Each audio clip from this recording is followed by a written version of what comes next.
Bem-vindos a mais um podcast Construindo Saúde. Eu sou Cristina Milagre, cardiologista e médica do esporte. Hoje o nosso assunto, gente, é sobre o Setembro Vermelho, a importância do check-up, porque o mês de setembro é o mês de conscientização das doenças cardiovasculares, que são as doenças que mais matam no mundo. E o meu convidado é alguém muito especial, César Jardim, cardiologista, diretor clínico do HCOR e também coordenador do Clinic Checkup do HCOR. E meu amigo, uma pessoa que eu entrei no HCOR e conheci você há 15 anos, né, César? É isso aí. E nos tornamos parceiros de trabalho. É isso aí. É Foi um uma prazer muito honra. grande. Uma honra te receber no meu podcast. Já tinha te convidado, mas a logística acabou não permitindo, né? Então, fico muito feliz, porque através de você, eu entrei no HCOR no PS e as coisas foram acontecendo. E você realmente é uma pessoa muito especial, um profissional de muito gabarito e um ser humano que dispensa comentários. Eu agradeço as palavras. Você sabe que a recíproca é verdadeira. E queria até aproveitar para te parabenizar pela iniciativa com o marketing do HCOR de fazer um evento para comemorar o Setembro Vermelho, para servir de conscientização, e 29 de setembro, que é o Dia do Coração, com essa caminhada na Avenida Paulista, que vai ser nesse domingo. Já convidar a todos, quem tiver oportunidade, vai ser muito legal. E mais uma vez, parabéns pela iniciativa junto com o marketing do HCOR. Ai, obrigado, César. Eu acho que a gente, como médico, a gente tem que estimular as pessoas, né? Motivar, porque, na verdade, as pessoas fazem as coisas por motivação. Porque todo mundo sabe o que tem que fazer. Que tem que fazer exercício, que tem que comer direito, né? Mas a gente vai engajando. Eu acho que o nosso papel como médico também é isso, né? Não tem dúvida. Promovendo saúde, né? É isso aí. Bom, então, para a gente começar, César, muitas vezes as pessoas falam, o que é o check-up, né? Então, muitas vezes a pessoa pensa que é só um exame, né, que é só exame. Mas não, o check-up é uma avaliação, uma consulta, um exame físico, né? Então, qual que é a importância disso tudo aí nesse mundo cada vez mais adoecedor que a gente vive, né? É exatamente isso que você falou. Primeiro, é importante porque as pessoas hoje em dia estão cada vez mais sem tempo e não é incomum a gente escutar que, se eu não sinto nada, tá tudo bem. Isso é até um pouco assustador, porque a gente sabe que o que a gente vai comentar aqui, a maioria das coisas não geram sintomas num primeiro momento, são coisas importantes, coisas que se relacionam com a doença cardiovascular. E o check-up, como você disse, serve para isso. Eu acho que a análise é mais ampla, isso não é só exame, passa por uma boa entrevista para entender o que a pessoa traz de histórico familiar, o que a pessoa traz dos seus hábitos. Então, além de exames, a gente tem que entender como é a vida da pessoa, tentar individualizar, tentar passar informação e, fundamentalmente, o check-up tem o propósito também de fazer um diagnóstico precoce de determinadas situações, além de identificar os possíveis fatores de risco. É, porque a gente tem, assim, os inimigos silenciosos mais comuns, né, César? Que é a hipertensão, o colesterol, o próprio diabetes, pré-diabetes, que aqueles sinais clássicos do diabetes, de tomar muita água, de estar com muita sede, de emagrecer, é uma coisa muito avançada, que a maioria não vai ter. Isso vem numa fase mais adiantada. E a gente sabe que o grande segredo e o que traz mais benefício é você tratar de forma precoce. Então, se você for esperar esses sintomas, é porque a coisa já avançou demais. Isso vai te expor, além de uma doença que não está compensada, a o dano que ela vai provocar, principalmente na questão cardiovascular, que é coração e cérebro, né? Pois é, quando a gente fala dessa prevenção, né, a gente tem no conhecimento médico essa questão das doenças crônicas gerando lesão em órgão-alvo.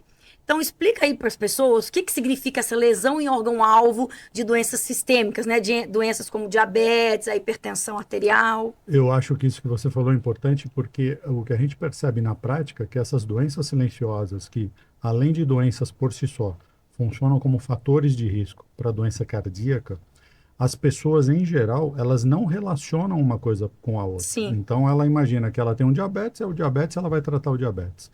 Ela tem uma hipertensão e é só hipertensão, ou uma dislipidemia, que é o colesterol alto, ou triglicérides altos, são coisas isoladas. E a gente sabe que está tudo uma coisa linkada Junto e com a outra. misturado, né? Junto e misturado. E aquilo vai te expor a um risco maior. Então, os fatores de risco, primeiro, precisam ser identificados e, em segundo lugar, serem controlados. Porque a gente tem, pessoal, métodos de avaliar isso. Por exemplo, um paciente hipertenso descontrolado, o coração pode ficar grosso Exato. por causa da pressão alta. E isso é o que a gente ia comentar, voltando um pouco, a questão que você mencionou do órgão, da lesão de órgão-alvo. Então, principalmente a hipertensão, minando o sistema vascular cerebral, as coronárias na doença cardíaca e a questão renal, que é muito comum. Então, sim, é muito comum você ver uma pessoa também que evolui de forma silenciosa, com pressão que não está controlada, e da parte renal, ela muitas vezes não vai ter sintoma nenhum, mas quando você vai fazer um exame, você vê que já tem um déficit, já tem uma insuficiência renal, e uma coisa foi consequência da outra. E aí, gente, a gente tem até medicamentos hoje que controlam, que diminuem essa lesão renal, para o diabetes, para a hipertensão, né? São medicamentos relativamente mais novos, né, César? Mas a gente faz um exame de sangue que pesquisa microproteínas na urina. Exato, né? exato. E aí isso já é o primeiro sinal da lesão renal, é microscópico, né? Exatamente. Então, se a gente também não pede, a gente também não vai saber. Mas nós, cardiologistas, a gente sabe disso e pede, né, César? E avalia. Isso que é um pouco angustiante, porque a gente sabe que tudo isso passa por um exame que é muito simples. Sim. Então, um exame de sangue, um exame de urina, uma medida de pressão. Sim. Então, é fundamental aqui até para que isso sirva de alerta para os pacientes, quando tiver oportunidade, medir a pressão, seja no vizinho, no aparelho que alguém tenha, numa consulta que não tenha a ver com isso necessariamente. No trabalho, né? No trabalho, tem os ambulatórios, tem os médicos do trabalho. É importante criar o hábito de medir a pressão, até para que você saiba qual é o seu nível. Exato. Até porque, foi até bom você já adiantar, que a gente ia comentar que agora teve a nova diretriz. Tivemos semana passada, terminou o Congresso Brasileiro de Cardiologia, e a diretriz nova da hipertensão. Exato. E aí o pessoal, nossa, não é possível 12/8, eu já estou hipertenso. Não, não é bem isso, né, César? Mas, por exemplo, como você falou, se um paciente tem 11/7, se ele começa a ficar com 13/8, aquilo ali está evoluindo. Exato. Então, se ele está sedentário, acima do peso, se ele começa a fazer atividade física, às vezes ele vai voltar porque ele era. Exato. Então, essa diretriz aí, era bom a gente falar um pouquinho. Acho que vale a pena sim. Para a gente orientar as pessoas, Foi né? Foi muito falado agora no Congresso, que terminou esse fim de semana, quinta, sexta e sábado. É uma diretriz que já vinha sendo construída entre a Sociedade Brasileira de Cardiologia e a Sociedade de Nefrologia. E teve uma veiculação que causou um certo alarde aí na população, sim, com essa questão de 12/8 ser hipertensão. Então, a gente precisa definir bem as coisas. Na verdade, ninguém que tem 12/8 que vai chegar num consultório vai sair de lá tomando remédio. Não, isso é importante dizer que o que foi é uma reclassificação de nomenclatura, inclusive, o que era considerado limítrofe, agora já está considerado pré-hipertensão. Então, de 120, que é o que a gente chama de 12, até 13,9 ou 139 para máxima, é considerado uma pressão como fosse uma potencialmente pré-hipertensão. Sim. Exato, é o termo mais correto. E para mínima, de 8 ou 80 a 8,9 ou 89. Isso vai fazer com que o médico oriente o paciente a não tomar medicação, vamos pegar aí o 12/8, que foi sim, muito veiculado, a não tomar medicação, mas sim fazer mudança de hábitos. Então, o que for possível de perder peso, o que for possível de fazer exercício para iniciar ou fazer a mais. Sim. E principalmente a dieta. Dieta. A gente sabe da questão do sal. Sim. Então, tem o sal que é adicionado, tem o sal de alguns alimentos, tem um filtro, uma atenção especial para o nível de sódio dos alimentos. Isso feito em 3 meses, se você controlar ou mudar um pouco esse panorama, é o que vai ser seguido. A partir daí, e o que não for controlado, é que se vai discutir medicação. Tem um detalhe que vale a pena mencionar, que para essa pressão, ela tem um pouco de interpretação diferente para quem é alto risco. Sim. Então, aquele paciente que já tem algum histórico, ou tem um histórico de família muito precoce, ou é diabético, esse nível já se faz necessário mais baixo de fato. Mas, para a população em geral, 12/8 é considerado uma pré-hipertensão. E não necessariamente, num primeiro momento, vai sair tomando remédio ou ter indicação de remédio. Acho que esse é o recado e a prestação de serviço que a gente pode fazer aqui, né, Cris? Porque já tinha mudado, né, César? O ano passado, no Europeu de Cardiologia, já tinha mudado. 14/9 você já vai medicar. que lá atrás a gente estimulava a mudança de estilo de vida. Isso. Mas o que também a gente sabe, né? Que a maioria dos hipertensos nem sabe que são, né, César? Exato, isso é importante. E não sente nada. A maioria também. Existe um estudo, Cris, que, pelo que se sabe de alguns outros países, que tem uma mensuração, uma medida mais apurada, mas que, por exemplo, no Brasil a gente estima ter 28% de hipertensos, Que nem sabem que tem. que nem sabe, pelo menos metade não sabe que tem. Dessa metade que sabe, metade não está tratando. E essa metade da metade que está tratando, muita gente não está na meta. Não Então está. veja que cenário É. difícil que a gente tem que enfrentar de conscientização, né? E a gente já sabe por um outro estudo que teve de muitos países, né, César? Que a hipertensão é o principal fator de risco para o infarto. Exato. É Né? um dos principais fatores. E então, assim, a gente tem que medir. Então, eu sempre falo, de vez em quando você tem que medir a pressão, se você está acima do peso, sedentário, se está roncando. Exato. A gente sabe que quem ronca, já fizemos um podcast aqui, pessoal, sobre a apneia do sono, do sono. que aumenta a chance e é uma causa de hipertensão. Então, hoje, 14/9, já é mandatório você dar medicamentos. Exato. Né? E nesse grupo pré, aí naquelas situações mais de risco, você vai ser mais agressivo. A gente tem um cuidado grande nos idosos, super idosos, né, César? Exato. De não ficar com uma pressão muito baixa, com Exato. risco de queda, pra gente não criar um outro problema, às vezes, mais complicado do que a Risco- pessoa ficar com 13/8. Exato. Risco de queda, isso tudo tem que ser individualizado. Fragilidade, né? Geralmente, principalmente os homens que às vezes já tomam alguma medicação para próstata, que interfere um pouco. Pacientes que costumam levantar de noite para urinar e pode ter risco de queda. Então, tem que ter uma individualização também nesse tipo de paciente. É, porque muitas vezes a gente até diminui remédio de pressão quando começa a usar da próstata, Exato. né? A gente vê que os Exato. pacientes começam a fazer hipotensão. Então, gente, você tem que ter o seu médico, mas de vez em quando é fundamental avaliar a pressão alta. Agora, quando a gente fala de quando fazer um check-up, né, César? Essa coisa da idade não pode ser um fator tão Engessado, né? engessado. Porque eu sempre falo, dependendo do contexto que você está, igual esse dia para trás no check-up, eu atendi uma moça de 29 anos com uma obesidade muito importante, sedentária e uma alimentação péssima. Estava com a pressão alta e com diabetes. A glicada dela estava 6,7, 6,5 já é diabetes, gente, e o jejum 136. Sim. Com 29 anos. Então, assim, se a gente falar depois dos 40 ou depois dos 30, a gente vai perder muita gente Exato. nesse... Exato. Na verdade, tem essa questão dos 35 anos.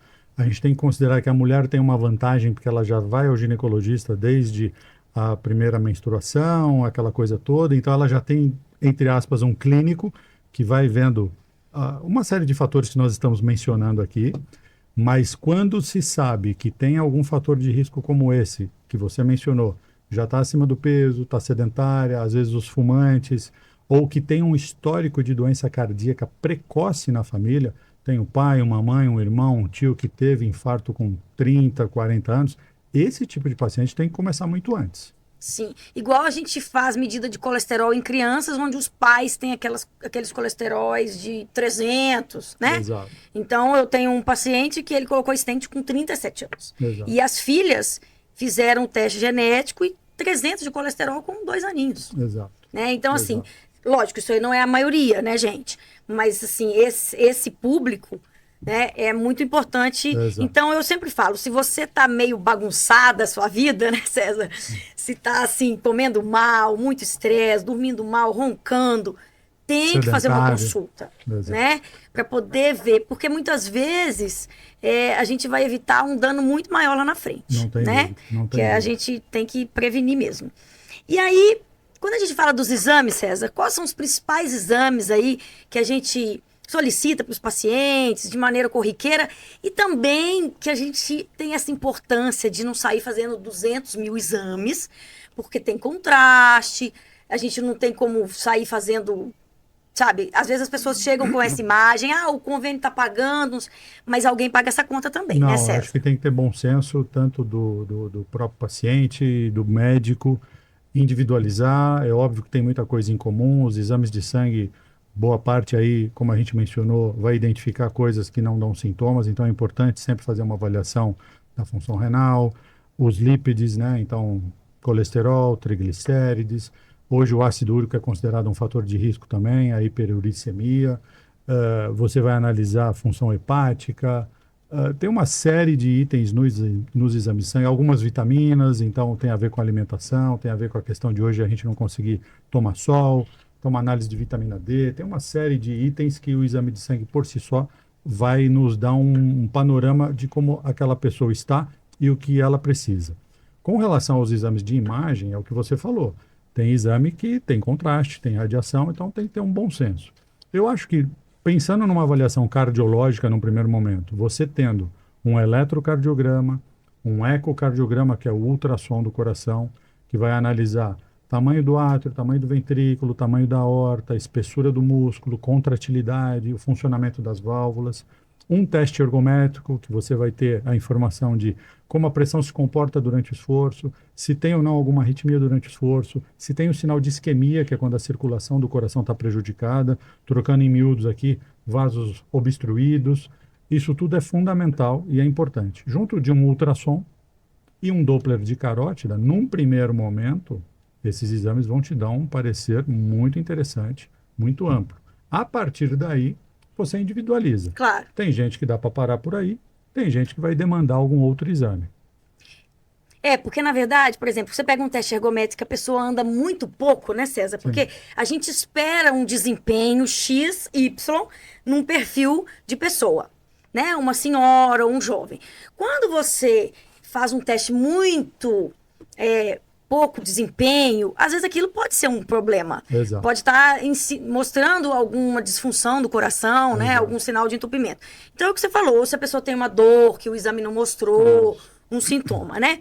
E esse rastreio dessa aterosclerose, né, gente? Aterosclerose é o depósito de gordura nas artérias, que vai acontecer por N razões, né, César? Isso. N fatores de risco, como o cigarro, o colesterol, a pressão, o diabetes, a genética, o envelhecimento, né? Mas a gente não pode ter uma pessoa de 40 anos com placa na carótida. Não é para ter, né, César? O Doppler de carótida serve como marcador de aterosclerose sistêmica, mas hoje a gente já tem exames melhores até também, Sim. não que ele não tenha a sua importância, mas a gente tem a análise de score de cálcio, que é junto ou não de uma angiotomografia, que é um exame que vai mostrar o que a gente chama de aterosclerose subclínica, que é uma caminho, né? É o caminho e é uma situação que a gente considera longa até e que muitas vezes você pode fazer um diagnóstico precoce e tratar de forma mais agressiva os fatores de risco, para evitar que aquilo progrida. Então, o score de cálcio traduz processo aterosclerótico nas coronárias, e você pode analisar as coronárias através dessa angiotomo, que usa contraste, usa um pouco de radiação, mas é seguro, e você individualiza, como a gente disse no início. E essa informação serve para você tratar de uma forma mais específica. Alguns pacientes se beneficiam quando a gente lança a mão desse tipo de exame. Exatamente. Agora, por exemplo, essa angiotomografia, pessoal, no intervalo em menos de 5 anos, não faz sentido fazer, né, Se César? tiver normal, Se não. tiver normal. Agora, tinha já uma alteração, o paciente teve uma dor no peito, claro que as coisas acontecem. A gente vê pacientes, às vezes, que 2 anos depois a coisa evoluiu, que já tem uma doença, já tem alguma coisa, né? Então, assim, o score de cálcio, às vezes a gente faz pouco, né, César? Porque o convênio, ele não autoriza separado, né? Aí o paciente tem que pagar e já vira Tem as questões burocráticas. Essas burocracias que o convênio deveria autorizar, né? Porque Exato. é menos custo, seria menos custo, né? E a gente poderia ter uma informação melhor sobre isso. Exato. Né? E assim, falando dessa questão das coronárias, né? A gente, e do colesterol, por exemplo, a gente sabe que muitos pacientes falam, mas meu colesterol é só um pouquinho alterado. E a gente já sabe que ao longo dos anos, você persistir com esse colesterol, né? Exato. Então, a pessoa tem 30 anos. Aí ela fala, não, mas tem que estar 130 e tá 145. Só que ele fica 20 anos assim. Então, isso às vezes até né? é importante que os médicos façam uma análise, façam uma meia-culpa também, porque é muito comum quando a gente se depara com um nível desse, que não é muitas vezes um exagero, mas também está longe de ser normal. E a conversa no consultório acaba sendo, bom, eu vou mudar meu hábito e vamos ver o próximo. Porque a pessoa às vezes pode ter ou não alguma resistência a tomar medicação. E isso não pode persistir por vários anos. Então, vai chegar um momento que você tem que falar: olha, a chance já foi dada, o hábito que tinha que ser mudado já foi mudado, o que não foi, talvez você não conseguiu e não vá conseguir. E aí está na hora de você fazer uma intervenção medicamentosa, né? Porque é muito comum isso. O paciente fala: não, eu vou mudar. Eu vou mudar. E passa um ano, quando você vê, passou 2, 3 e vai ficando. Lá no check-up, né, César? Você trabalha lá mais tempo que eu, já estou lá há 12 anos, você já está lá há 20 20 e tantos anos, né? E tem paciente que já virou nosso amigo, né? Porque Exato. o cara está lá desde 2012, né? Exato. E aí, vários eu falo: olha, veja aqui, tem uns 5 anos que você está falando que você vai mudar. Exato. Mas continua, então agora você vai tomar remédio. Porque eles acabam não tendo um médico. Porque são pessoas que às vezes não têm uma patologia, assim, uma doença, e ele já usa o check-up. Não, já vem aqui, converso com todos vocês, já ficou. Isso. Aí eu falo: agora você vai tomar. É isso Porque você não mudou. É isso aí. Mas assim, o que a gente sempre fala, né? Muitas vezes o paciente quer fazer muito exame, mas ele tem essa resistência do estilo de vida. Exato. E aí, mesmo que o exame seja normal, ele vai estar agregando chance, né, César? Processo inflamatório, Exato. gordura no fígado. Exato. Hoje a gente sabe que a gordura no fígado é um marcador para a doença cardiovascular. A aterosclerose em si é um Né? processo inflamatório, né? Então a gente faz dosagem de enzima inflamatória também, que isso acaba agregando um risco nesses pacientes, né? Então, por isso que a gente sempre fala: tem que ter o seu médico, tem que ter essa confiança, porque eu acho que a questão maior no consultório de resistência nem é tanto de medicamento para pressão ou para diabetes, mas para o colesterol é o principal, a principal resistência. Um pouco de receio em questões de que é muito veiculado às vezes de efeito colateral, mas tudo isso tem como se dar um jeito. A escolha da medicação, a dose da medicação, tem alguns suplementos que você pode lançar a mão que melhoram. Isso. E eu acho que o que tem que ficar claro é que muitas vezes o paciente até faz essa mudança de hábito, mas a gente tem que entender que só um percentual desse colesterol advém do estilo de vida. A gente tem que entender que existem questões genéticas e por mais que ele tenha bons hábitos, muitas vezes o fígado vai produzir um pouco mais de colesterol. E ele pode estar num nicho desse que ele, mudando a dieta, não vai ter tanto impacto. Sempre tem o que melhorar, mas às vezes não tem o impacto que se espera. Então isso explicado para o paciente, eu acho que é uma coisa que ajuda a convencer que ele tem que se tratar e vai melhorar. Exatamente, porque 60%, 70% do nosso colesterol é a produção do corpo, né? Exato. Então, se você tem que baixar muito, e se você já tá mais ou menos, tipo assim, não tá, tem um pouquinho de peso para perder, mas não tem aquela dieta horrorosa, você não vai conseguir chegar. Exato. Né? Agora, por exemplo, quando a gente fala de triglicérides e de glicemia, né, de glicose, de insulina, a gente vê que as mudanças de hábito têm muito mais impacto. Exato. Abaixa muito, né, César? E o colesterol, tem pacientes que eu falo assim: não, então tá bom, eu deixo ele ver para crer, fala: tá vendo? Porque aqueles que o cara se mata na academia, tira todas as coisas e ele chega frustrado. Falei: tá vendo? Aí ele se convence. Porque, assim, é aquela história. A gente, como médico, às vezes a gente fica... Mas a pessoa tem que estar convencida, né? Convicta que aquilo ali realmente... E essa explicação ajuda ele não se frustrar, como você disse. Né? Fala assim: olha, tá ótimo, você fez a sua parte, mas tem outras questões envolvidas. A questão genética e é uma delas, né? É a principal. E agora, a gente chegou no mercado brasileiro, agora em setembro, uma medicação para o colesterol, né, que não tem esse efeito das estatinas, que é o ácido bempedoico. E ele veio em associação com o ezetimiba. Então, o ezetimiba tem muito bem tolerado, né, César? A gente já usa com as estatinas, né? E aí esse vai ser um grande aliado aí para nós, porque tem paciente que mesmo com estatina dose máxima, ezetimiba não chega na meta, a gente vai poder associar a esse. E para os intolerantes a gente vai ter essa opção, graças a Deus, né? Porque na Europa já tinha, né? Nos Estados Unidos. E aqui no Brasil chegou agora em setembro. Então... E tem também, só para complementar, né, Cris, os injetáveis que estão barateando, eram muito caros, muito para nichos específicos. Isso também está começando a ter um pouco mais de uso mais amplo. E isso também vai ser uma tendência mais adiante. Porque a gente tem esse já antigo, né, que é de 15 em 15 dias. E esse novo é semestral, né, César? Exatamente. Cada 6 meses a gente pode quase que chamar de uma vacina para o colesterol, né? Não, esse realmente ele o custo ainda é um problema, né? Ainda é um problema e ainda para alguns casos mais selecionados, mas eu acho que isso vai ser uma realidade em breve. É aquela história, aquele paciente de muito alto risco, né, César, que já infartou, já colocou Exato, stent, tem uma condição financeira e pode pagar, ele acaba pagando, exato, porque ele já viveu a doença. exato. Agora, o preventivo, ele fala, muito caro, isso eu não vou É isso, pagar, não. é isso, é Né? isso, é isso, Agora, o cara que já está nesse mundo, já virou é um isso. cardiopata, ele tem, às vezes, ele tem um olhar diferente, É né? Porque ele sabe que exatamente a isso. doença, É isso. mesmo ele cuidando, ela acontece de novo, né? Exatamente, Então, e a exatamente. gente fala, gente, como que aconteceu? Porque a gente vê que tá tudo na meta, né? Exato. E mesmo assim, a gente tem aqueles pacientes que nos desafiam, né, César? Exato. Isso sempre vai ter, né? É. Então, Então, bom, eu acho que a gente abordou todos os nossos objetivos. Eu acho que essas campanhas de Setembro Vermelho, e também lembrando aqui que nós estamos no Setembro Amarelo, gente, né? O agosto setembro amarelo. de conscientização das doenças mentais, Exato. os distúrbios de ansiedade, depressão. Que também é um fator de risco, né, Cris? Exatamente, que anda junto aí com o coração. Você até gravou lá no HCor uma fala sobre o Sim, coração partido, né, César? Fala, exato. explica aí pro pessoal rapidinho. Na verdade, a síndrome do coração partido, conhecido como síndrome de Takotsubo, é uma situação que acomete o coração e muitas vezes o quadro inicial é muito parecido com o quadro de infarto. Geralmente o paciente tem dor, pode ter ou não alguma alteração do eletro. Geralmente esse paciente é atendido, o diagnóstico é sempre via pronto-socorro, porque esse paciente acaba internando, difícil ser um diagnóstico de consultório. Via de regra, vem de um estresse emocional muito importante, não o estresse que a gente chama do corriqueiro aí do dia a dia, mas o estresse de uma perda de um ente querido, alguma coisa que abala emocionalmente a pessoa.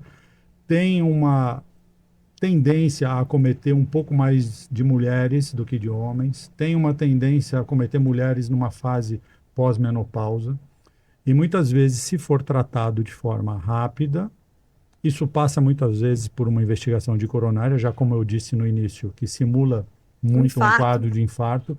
Esse paciente é internado e não é um diagnóstico que você faz como primeira opção. Quem estiver atendendo vai pensar num quadro de angina, num quadro de infarto, e por consequência vai ser visto como estão as suas coronárias, de um jeito ou de outro. Sim. E quando você afasta essa questão, os exames para análise de coronária estão normais e muitas vezes complementa com o ecocardiograma que mostra uma disfunção do ventrículo, ou seja, o músculo se ressentiu dessa agressão por conta dessa depressão muito forte, por liberação de algumas substâncias adrenérgicas, adrenalina, etc. Você começa a tratar. E aí você, antes disso, você com esse eco e as coronárias normais e esse quadro clínico, esse histórico, você fecha o diagnóstico de síndrome do coração partido, ou Takotsubo, como a gente disse no início, e muitas vezes você começa a tratar. Boa parte dos casos revertem essa disfunção do músculo cardíaco com algumas medicações. Alguma sequela pode ficar, mas geralmente tem um bom prognóstico, quando feito o diagnóstico rápido e tratado de forma adequada. E as coronárias não tem nada, né, Não César? tem nada. Olha, gente, então Então, assim, vejam vocês a importância da saúde mental. Então, eu acho que esse Setembro Amarelo e Setembro Vermelho, eles se isso. juntaram de uma forma muito importante para essa bandeira da prevenção, né, É isso, César? é isso. Então, pessoal, Setembro Vermelho, mês de conscientização das doenças cardiovasculares, fiquem atentos. Se vocês não fizeram o seu check-up, tem que fazer.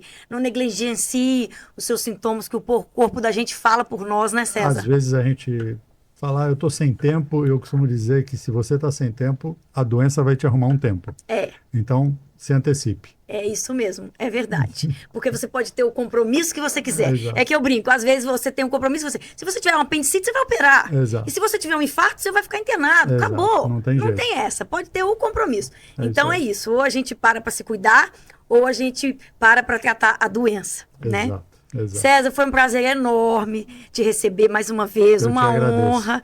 E você é uma pessoa muito querida, um amigo que o HCor me deu. Né? Há 15 anos eu aí no HCor, sou 100% HCor como você, né? É isso. Você foi residente lá, né, É César? isso. E hoje, ó, trilhou um caminho, hoje ele é diretor clínico, então realmente trilhou um caminho muito, muito bonito dentro do HCor, né? E você também está fazendo história lá no HCor, Cris. Vamos ser claros e sinceros. Você vê, essa iniciativa aí, a gente sempre teve algumas manifestações na semana, no mês do coração, no dia do coração. Setembro Vermelho, 29 de setembro, fazemos algumas ações, mas essa sua que você idealizou junto com o marketing, de fazer uma caminhada na Avenida Paulista, foi fantástico, eu quero te parabenizar de novo. Ai, obrigada. E se Deus quiser, nós temos aí uma meta de fazer uma corrida e caminhada do coração do HCOR para todos, né? Para abrir para populações, para todas as outras pessoas, né? Exato. Isso é um projeto aí que, se Deus quiser, vai acontecer também. Se Deus quiser. Né? E mais uma vez te agradeço muito a oportunidade. Ah, obrigada. Eu que agradeço imensamente. Gente, então ficamos por aqui. Até o próximo podcast. Você já se sentiu cansado com tarefas simples do dia a dia, como subir escada, ir a pé até o mercado ou carregar o seu filho no colo? Eu sou Cristina Milagre, médica do esporte, cardiologista aqui do HCOR, e eu vou te mostrar o que acontece com o seu coração, com o seu corpo, quando você começa a se movimentar.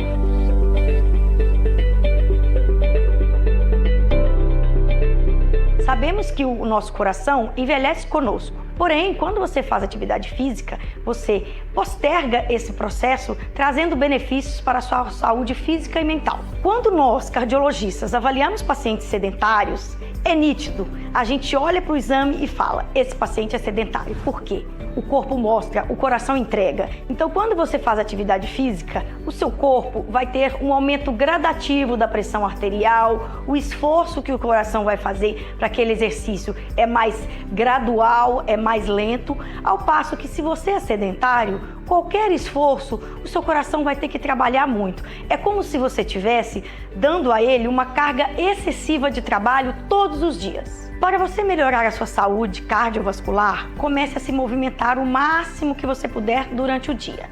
Suba escadas, vá a pé ao seu trabalho ou desça um ponto antes no metrô ou no ponto de ônibus. Pare durante o seu trabalho para fazer um alongamento, movimentar o seu corpo a cada 1 hora quando você está sentado trabalhando no computador. Todas essas medidas vão fazer você se sentir melhor durante o dia. E aí, eu sempre falo que uma coisa puxa a outra. Quando você começa a se movimentar, você vai começar a gostar e aí você vai achar uma prática regular de exercício físico para você melhorar performance, ganhar massa muscular e construir saúde. Muitas vezes, as pessoas cometem equívocos. Não fazem nada e, de repente, querem correr. Então, o mais importante do exercício físico é a constância. Então, comece fazendo 10 minutos, 15 minutos. Depois você vai aumentando gradativamente. É muito mais importante constância do que intensidade. E à medida que você vai persistindo no exercício, aí sim você vai para um exercício mais intenso. Quando pensamos num coração saudável, além da atividade física, é fundamental você pensar na alimentação. Sempre falo aos pacientes, descasque mais, desembale menos. Produtos naturais vão ajudar você a ter uma saúde melhor. Porque dietas ricas em gorduras e alimentos processados vão deixar o seu corpo mais inflamado, favorecendo doenças como diabetes, obesidade, que vão trazer problemas para o seu coração. Quando pensamos na saúde do coração, sabemos que ela está totalmente ligada à saúde mental também. Já tem estudos que comprovam o impacto de depressão e ansiedade gerando problemas cardiovasculares. Estudos estão aí para mostrar a importância de tudo isso. E a gente sabe da interseção desses 3 pilares: exercício físico, alimentação saudável e saúde mental. Cuidar do seu coração é cuidar de você. Não precisa ser complicado. Cada passo conta. Vá devagar, com um passo de cada vez, você pode transformar a sua saúde.